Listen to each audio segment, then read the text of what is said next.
Okay, in today's video I'm going to show you a few things on programming. Now we're programming with an R30IB, which technically it should be the same for any type of Fanuc robot. So what I've got today is I've got my robot, and this is a 2-axis positioner that we're going to be programming on, but we won't use any of the axes, so it's going to be similar to just a flat table. So I'm at the very start of my home screen. So for anyone that's setting this up, we're going to walk through kind of the weld schedules, everything on that. So we're welding mild steel today, 045 wire. So what I'm going to do first things first, my robot is kind of in its home position. So before I start programming or doing anything, I'm going to hit this data tab here and hit the type button, and we're going to go down to position registers. Now bear with me because I might be a little shaky due to looking at this camera and everything. So what I'm going to do is I got my robot here, and right now see I'm in joint. So hit this coordination button here, and we're going to go to world. X minus will move the robot backwards, and I'm just going to bump up the speed right here. Just take it back a decent spot here, and I'm just going to record this as a position register. So it's just going to record all the axes of the robot. See the little R beside it, and if you want, you can hit enter on this, uppercase, and you can do the old school text here. And you can also pop up a keyboard. On these, they are touch screens, so you can do that. Okay, so home position, enter. So what I'm going to set up first, and generally in the R30IAs and below, you'll have this setting right here in the setup menu. It'll say weld process, but for the R30IBs, that's all done here in this data tab. So we have the procedure. As procedure 1, we've got our mode here. So when we hit that, that's 18. So you can look up, you can search on here if you want, but it's a lot easier to just go through the Lincoln stuff, the Lincoln manuals for the power waves, and they've got whatever weld process. So if you're using like STT, it's going to be a real high process number. This one doesn't have an STT module, but if you do, you can look those processes up and find those. So this is just a standard 045 steel. So if we like change this to 22, you'll see that we're still a pulse weld, but for this demonstration, we're going to use Rapid Arc 18. Okay, under this procedure 1, we've got schedules, and in the other ones, when you hit this type, you'll see weld schedules instead of weld procedure. So what it's doing is it's going to store in these schedules with this weld process 1. So what I'm going to do is go to that. We'll go to this first schedule, hit the detail button on that. So we've got, you can name it whatever you want. We've got 325 inches a minute is our wire feed speed. Our trim, if you watch any other videos, trim correlates to how far down you are in the puddle. So if we're like at a 0.9, we're going to have a lot more spatter. And if you're at a 1.1, you're going to be spraying a lot more. And you can utilize this travel speed in this as well, but you don't necessarily have to do that. So I can show you that on our program. So figure out what schedule, what kind of wire you're using or whatever. You'll go to that, and you can kind of see there's a little bit of feedback in here. So we've got 216 amps at 26 volts. And the volts are probably pretty high for this. So I'm just going to start this out at 1. And we're just going to do a straight line weld. And you'll get to see the difference between the trim. Okay? So anything that has to do with teach is right here in this. So notice our data tab is our edit tab, which is where we edit the programs at, and our select tab. Now select is where you create programs at. So we're going to hit that, and simply just hit the create button right here. And then I'm just going to give this one as the name is test 22, and just hit enter. That's going to bring you up to this subtype. We've got choices on that, but that's to change it to a macro or something like that. So when we're creating a program, we don't need that. You can do a program comment if you want, and the group mask, what that correlates to is one is the group that the robot's in, the 6-axis, and then the second group here that you see is for our 2-axis positioner. So in a general 6-axis robot setup, you're just going to have an asterisk there, just like that is. Right protect is on there. So once you get the program where you want it, if you don't want anyone to be able to edit it, you just turn that on. And you can also come back in and turn it off, so it's not anything like that. We've got a couple other ones that you don't need to worry about. I'm just going to hit end here. And notice populates test 22 in there. Okay, so my first point, you'll see point. This is just your point in space anywhere. You got your weld start, weld point, and weld end. These are going to be your main keys. And you can go and hit this previous or next button, and it takes you to instruction commands, which will be for, say, if we want to wait for a certain amount of seconds, we can do that as well. So we've got all of these on there, and we have videos that go into some of this stuff, and a lot of it you'll never use when programming. The jump LBL and stuff like that you might, and the ifs and stuff like that, but for the most part you're practically going to be using this just for welding. So a lot of times we don't see those used, not unless it's a fairly complex system. So I'm just going to back out of that by hitting previous, and then I'm going to hit previous, I'll hit next, and that takes me back to my very first screen here.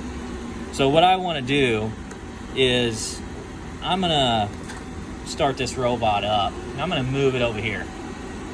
Okay, so generally when you do that, and if you hold the shift down, you won't get the fly out. So if I don't hold the shift down right now, I get a fly out, which fine is fine movements. That's point to point, and it's going to stop, almost pretty much stop at every point. Continuous, it's going to round those points off by whatever amount you put in there. So you get a lot better cycle time out of the continuous, but yeah, most of the time when we're doing it, we're just doing it fine. Not unless we want to pick up a lot of speed on our program. So for this demonstration, I'm just going to use a fine movement. So I'm going to hit that. Now, notice when I see this, I got this at signal, and that just means it's at that point. So what I'm going to do, and I let go of the dead man so you don't have to have the dead man down when you do any of this. So I've got this in here, and notice when I scroll over here, I get a couple options. I can take this to a linear, which is just a straight line point, circular, and circular arc. We want this to be a joint movement, so it's just going to get there as fast as it can, and it may or may not take a straight line. So if you're moving around fixtures or something, you might want to use this linear movement, but for the most part, you're going to use joint movements. So I'm going to come over here. I'm going to this choice button, and notice that PR that I set up, that's a position register. So when I set that up in my last one, let me go back to here. I'm going to just hit this enter. You'll notice when I hit this 1 in here and press enter, it pops up as at home.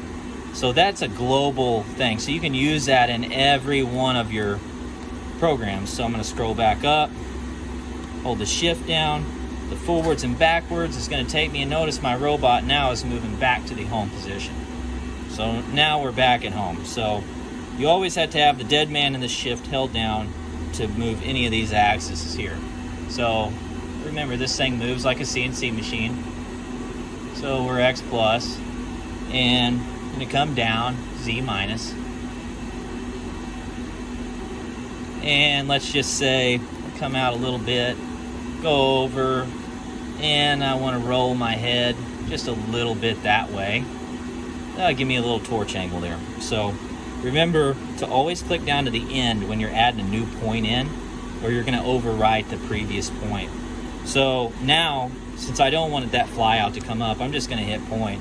Notice I get 100% fine whenever I do that. And like I said, you can roll over here, change any of these that you want. And that's just something that you can play around with in your program.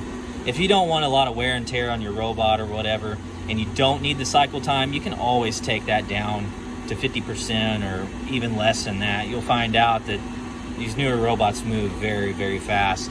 So I'm going to come down here, and I want a fast movement about probably 2 inches above my part, and you'll see why here in a second. So I'm just going to hold the shift down, hit point again. So I've got 3 points in there so far. Now I'm going to come down and take my percentage down. Now notice I hit this. If I hold the shift down, it jumps by 25, or if I just let off the shift, now I can go down 5 at a time. So 10% is a pretty good one. I'm going to come down, almost touch here, and now I'm going to do a weld start. And notice we get a 40% fine movement. So what that's going to do, automatically puts that 40% fine in there, so it's going to slow that down. So that's why we left it 2 inches above it, is that we don't get the slowdown from 12 inches out, we get it from 2 inches out from our actual weld start. And notice here, you've got your process number, which was 1, and your schedule number, which was 1, which correlates back to this right here. So my previous button here, go back up. Notice procedure 1, which is rapid arc. Schedule 1, which is the one that we mess with, and we're just going to go into detail. I'm going to leave it at that because when I hit this data button again, it'll jump back to that screen. I'm going to hit the edit button now, go down here. So we've got our weld start in there. So let's run about a 3-inch weld. We might have a little bit too much stick out on that, but it's going to be fine.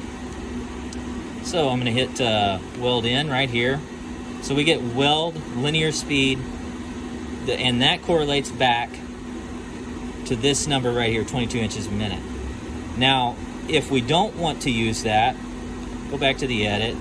We can just put in speed there and say 25 inches a minute, and it's technically going to do the same thing. Okay? So we're going to hold the shift. We're going to recover out of that weld. Say right there, notice that when we put that weld down, it automatically populates with a linear. It's how you have to weld. Linear or circular is how you're going to have to weld in anything. So now we're just going to do another point up here, and then what I'm going to do, I'm going to just hit a point again, and then I'm going to come over here to this, do a choice, PR1, enter. So now that's going to take us back to our home. Now, notice when I hit that, weld enable, hold the shift down. Anything in blue, you have to hold the shift down. So we can jog our wire in and out. We can turn our welder on and off. So if we want to simulate this weld, we'll just do that. We'll bump it up to 100.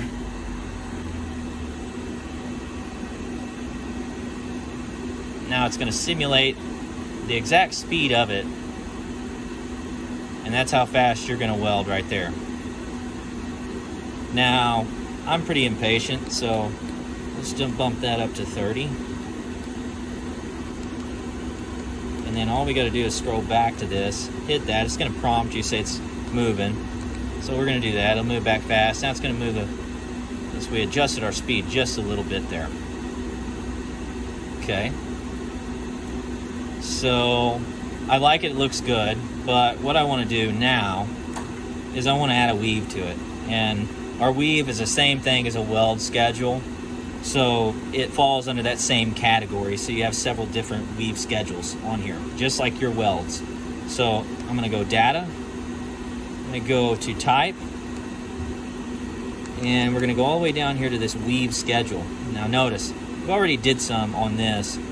We've got our frequency and we got our amplitude. Now the frequency is how fast it weaves. The amplitude is how much it weaves.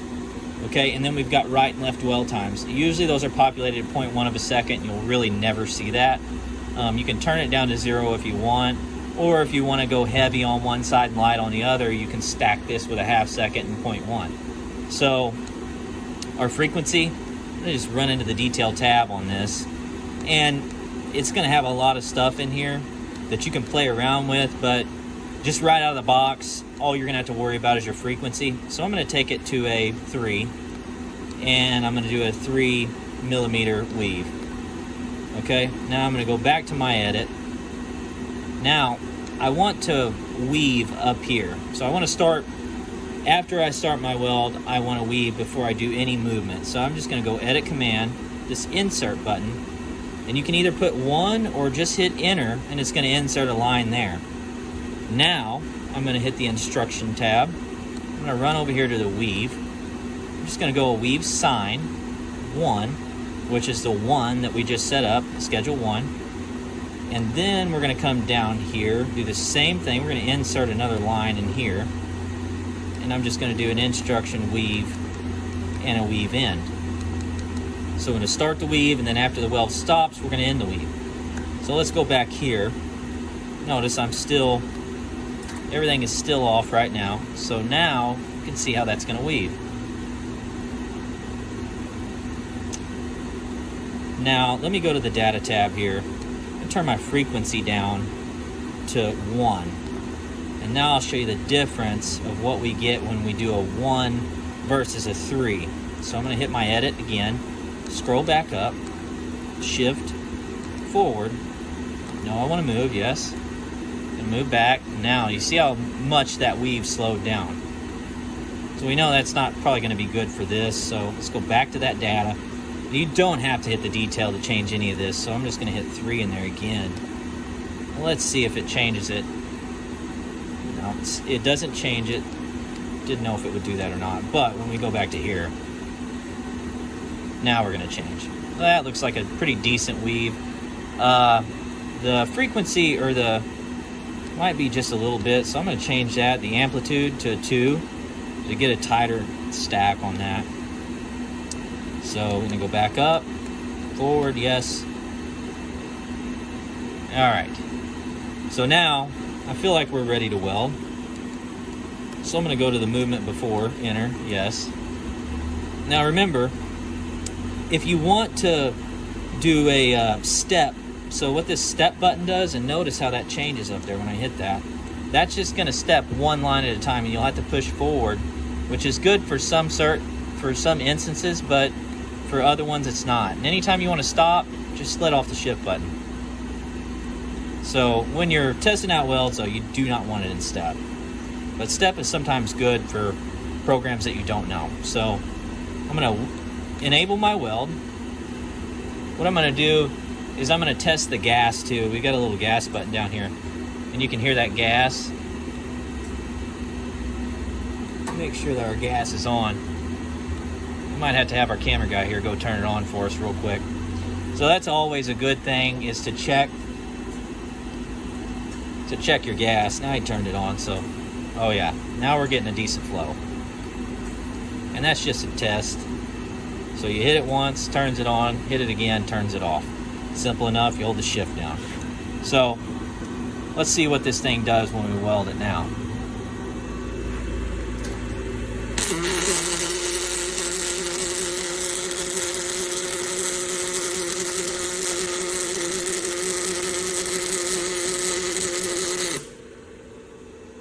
Okay, now that is indicative of our weld speed being way too fast, but that's not a bad thing.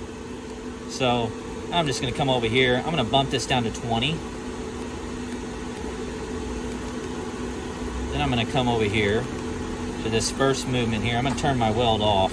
Always remember to turn your weld off. And I'm going to turn it into step mode now. So I'm going to stop on this line here. I'm going to X plus just a little bit. And then now I'm just going to hold the shift down. I'm going to hit touch up. Now shows us that we're at that point. Now we're just going to come back over and then back out. Maybe just one little touch like that. Run down here to our linear movement. Touch that up. So now, as we go backwards, that's going to be our weld speed now. So it's moving at the actual weld speed in reverse. And if you want to just get to it a little faster, all you got to do is come out this joint movement. Now we're going to turn the weld, hold the shift, weld enable, step off. Now we're going to try it one more time, see what we get.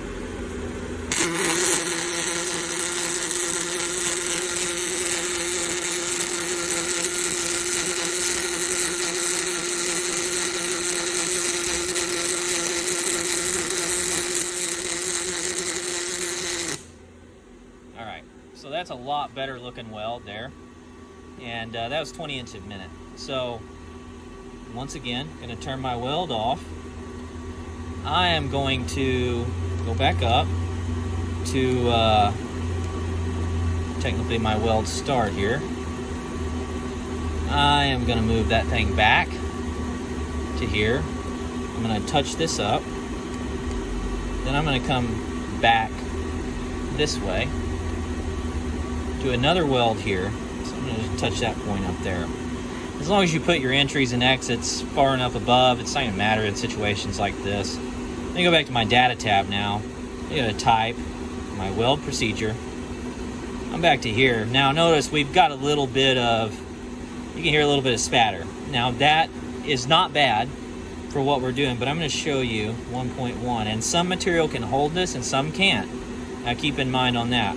Now notice we're 199, but we're 22.2 volts, which is pretty low.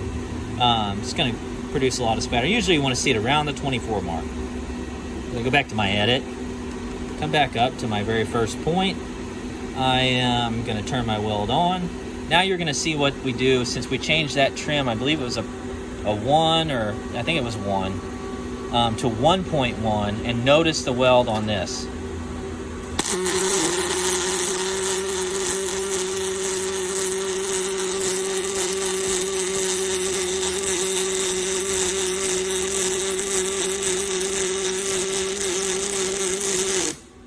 So the last one we were at was around 20. See, now we're bumped up from 22 to 23.8 volts. Now we can even go like 1.15, and let's see if we can hit that 24 volt range here. Let's go back to the edit tab, come back up to our very first point, shift, don't forget to turn your weld off. I keep doing it twice. Go back and see I didn't turn it in step mode, but backwards in reverse is always in step mode, so if you forget it, it's no big deal. So I'm going to just come back here, touch that point up, come down to my linear, back this way, touch that point up, turn my weld on, back to this one. We're going to go hot again.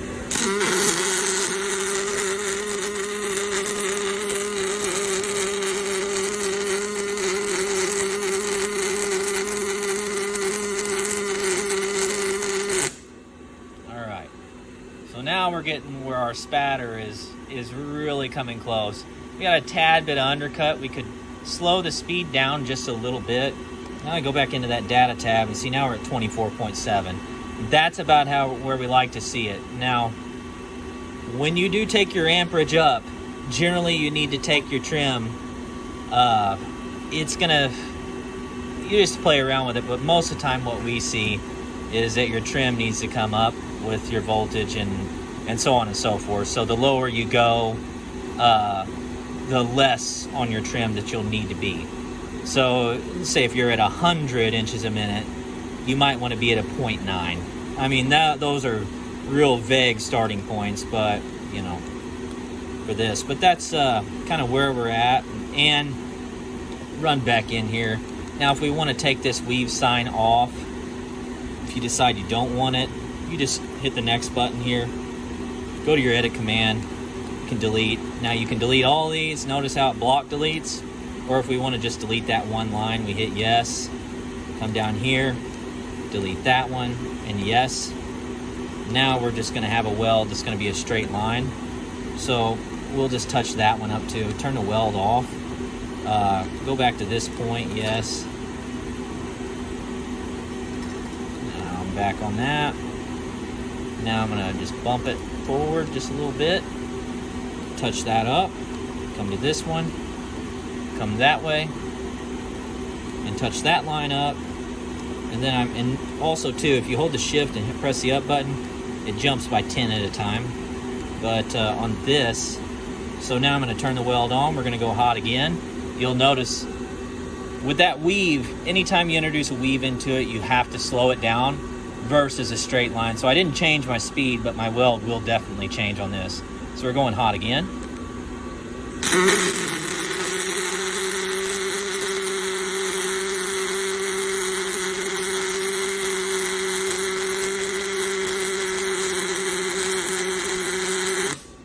Now notice on that we had a little bit of spatter, like a lot of material coming into it. and that was just because we didn't speed it up. So we were accounting for the weave in the last one, and on this one we didn't. So we had a little bit more material build up on that.